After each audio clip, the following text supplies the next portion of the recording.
Assalamualaikum warahmatullahi wabarakatuh. Welcome back to podcast nih. Dalam hidup, tak jarang kita mengalami kesulitan, menemui kesedihan, merasakan kepedihan dan penderitaan.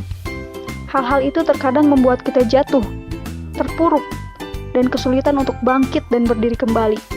Itulah alasan mengapa kita sebagai manusia membutuhkan motivasi, membutuhkan dorongan untuk menjalani hidup, dorongan untuk meraih apa yang menjadi tujuan hidup kita. Kita butuh motivasi, kita butuh motivator. Sebelum dilanjutkan, saya ingin sedikit membahas apa itu motivator. Motivator adalah sesuatu yang bisa memacu seseorang untuk melakukan tindakan tertentu. Manusia membutuhkan motivator karena motivasi adalah kekuatan pendorong yang bisa membuat seseorang melakukan tindakan atau usaha untuk mencapai tujuan atau meraih keberhasilan.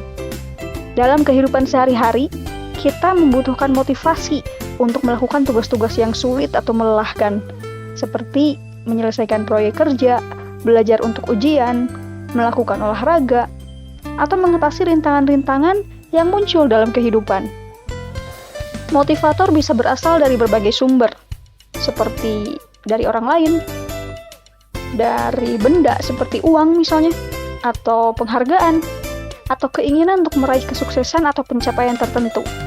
Namun, motivator yang paling kuat dan berkelanjutan adalah motivator yang berasal dari dalam diri sendiri, yang biasanya disebut sebagai motivator intrinsik atau motivator dari dalam. Motivator intrinsik ini bisa berasal dari keinginan untuk belajar, memperbaiki diri, atau mencapai tujuan yang penting bagi diri sendiri.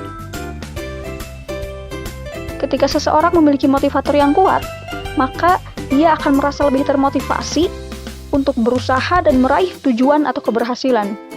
Selain itu, motivator juga bisa membantu seseorang untuk mengatasi kebosanan, stres, atau perasaan malas yang seringkali menghambat kemajuan dan pencapaian seseorang. Dalam hal ini, motivator bisa menjadi alat yang sangat penting dalam membantu seseorang meraih keberhasilan atau mencapai tujuan yang diinginkan. Oleh karena itu, memahami bagaimana cara menemukan motivator yang tepat dan bagaimana cara mempertahankan motivasi yang kuat sangat penting bagi keberhasilan dan kebahagiaan seseorang. Dalam banyak kasus, motivator bisa berasal dari luar, seperti misalnya dari orang lain, dari beberapa materi, atau bahkan dari penghargaan. Namun, yang harus kita ingat adalah jika kita hanya mengandalkan motivator dari luar, maka kita akan kehilangan motivasi ketika motivator itu hilang. Misalnya ketika kita memiliki seorang teman atau keluarga yang selalu menjadi motivator kita, ketika mereka tidak ada, ya kita akan kehilangan motivasi. Atau misalnya ketika kita termotivasi oleh materi, seperti oleh uang misalnya, atau oleh penghargaan, maka ketika kita tidak mendapatkan uang itu atau tidak mendapatkan penghargaan itu, kita akan kehilangan motivasi. Oleh karena itu, menjadi motivator terbaik bagi diri sendiri adalah hal yang sangat penting. Kita harus bisa menemukan sumber motivasi yang berasal dari dalam diri kita sendiri, yang bisa terus memacu kita untuk mencapai tujuan kita. Karena motivator yang paling baik adalah diri sendiri. Karena motivator yang berasal dari dalam diri sendiri memiliki beberapa kelebihan dibandingkan dengan motivator dari sumber eksternal atau dari luar. Ada beberapa kelebihan, atau ini juga bisa menjadi alasan mengapa diri sendiri itu adalah motivator terbaik bagi diri kita sendiri. Atau kalau saya permudah bahasanya, ini adalah beberapa alasan mengapa motivasi intrinsik atau diri sendiri adalah motivator yang paling baik. Ada 4 alasan, tapi teman-teman bisa tambahkan sendiri alasannya ya. Yang pertama, dengan motivator atau motivasi intrinsik, itu adalah motivasi yang kuat dan berkelanjutan. Motivator intrinsik yang berasal dari dalam diri sendiri cenderung lebih kuat dan berkelanjutan daripada motivator eksternal atau motivator dari luar. Karena motivasi yang berasal dari dalam keinginan dan ambisi seseorang akan selalu ada, bahkan ketika sumber eksternal atau sumber dari luar tidak lagi ada. Yang kedua, lebih mudah untuk dijaga. motivator intrinsik lebih mudah untuk dijaga karena sumber motivasinya berasal dari dalam diri kita sendiri. Seseorang tidak perlu mengharapkan pujian atau hadiah atau orang lain untuk mempertahankan motivasinya, karena motivasi tersebut berasal dari keinginan dan ambisi pribadi. Yang ketiga, lebih fokus pada tujuan jangka panjang. Motivator intrinsik cenderung lebih fokus pada tujuan jangka panjang dan meningkatkan kualitas hidup seseorang. Dalam jangka panjang, motivasi yang berasal dari dalam diri sendiri akan membantu seseorang mencapai tujuan hidup yang lebih besar dan meraih kebahagiaan yang lebih berkelanjutan. Yang keempat, lebih puas dengan pencapaian. Ketika seseorang mencapai tujuan yang diinginkan dengan motivasi yang berasal dari dalam dirinya sendiri, ia akan merasa lebih puas dan lebih bangga dengan apa yang dia capai. Pencapaian yang diperoleh melalui motivasi intrinsik akan membawa perasaan kepuasan dan kebahagiaan yang lebih tahan lama. Jadi, kesimpulannya, motivator terbaik adalah diri sendiri.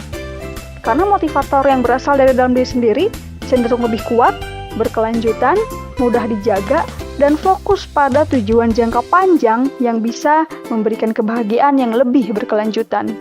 Oleh karena itu, mempelajari cara menemukan motivator intrinsik yang tepat dan bagaimana cara memperkuat motivasi diri sendiri sangat penting dalam mencapai tujuan hidup yang kita inginkan. Ada beberapa tipsnya nih, bagaimana cara supaya kita bisa menjadi motivator yang baik bagi diri sendiri. Pertama, tentukan tujuan yang jelas. Salah satu hal paling penting untuk menjadi motivator terbaik adalah menentukan tujuan yang jelas. Ketika kita punya tujuan yang jelas, kita tahu nih apa yang harus dilakukan dan bagaimana cara mencapai tujuan tersebut. Hal itu akan membantu kita memotivasi diri sendiri untuk terus bergerak maju. Yang kedua, buat rencana aksi. Jadi setelah kita sudah punya tujuan, kita buat juga rencana aksi yang jelas. Rencana aksi ini akan memberikan kita panduan tentang langkah-langkah yang harus kita ambil untuk mencapai tujuan tersebut. Rencana aksi juga akan membantu kita memotivasi diri sendiri karena kita tahu apa yang harus dilakukan. Yang ketiga, bikin jadwal. Nah, jadi kalau kita udah punya rencana aksi, selanjutnya kita buat jadwal untuk menyelesaikan tugas-tugas yang harus dilakukan. Dengan membuat jadwal, kita akan mengatur waktu dengan baik dan memastikan bahwa kita bisa menyelesaikan tugas-tugas tersebut tepat waktu. Hal ini akan membuat kita merasa lebih terorganisir dan bisa memotivasi diri sendiri untuk terus bergerak maju. Yang keempat, bangun kepercayaan diri. Untuk jadi motivator, apalagi motivator terbaik, ya kita harus percaya diri. Milikilah kepercayaan diri yang tinggi. Karena ketika kita percaya pada diri sendiri, kita akan merasa lebih mampu untuk mencapai tujuan kita. Kepercayaan diri juga bisa membantu kita untuk tetap positif dan mengatasi rintangan-rintangan yang mungkin akan muncul di depan kita. Last but not least, konsisten. Jadi, kita harus konsisten dalam menjalankan rencana aksi kita. Kita harus tetap fokus pada tujuan kita dan terus bergerak maju. Meskipun, ya pasti, sometimes akan ada aja rintangan atau halangan yang muncul di sepanjang jalan. Kalau kita konsisten, insya Allah kita akan bisa memotivasi diri sendiri untuk terus berusaha dan meraih hasil yang kita inginkan. Jadi teman-teman, mulai sekarang jadilah motivator kuat untuk diri sendiri. Syukur-syukur bisa menjadi motivator juga untuk orang lain. Tapi, utamakan dulu diri sendiri.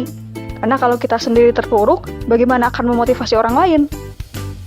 Jangan bergantung pada orang lain. Mandirilah. Kuatlah untuk menjalani hidup. Semangatlah dalam mencapai tujuan hidup. Jika bukan oleh diri kita sendiri, siapa lagi? Hanya Tuhan tempat kita bergantung. Dan Tuhan lebih menyukai manusia yang kuat. Maka dari itu, kuatlah. Jadilah motivator bagi diri sendiri. Karena motivator terbaik adalah diri sendiri. Rani Syahreza, podcast nih. Wassalamualaikum warahmatullahi wabarakatuh.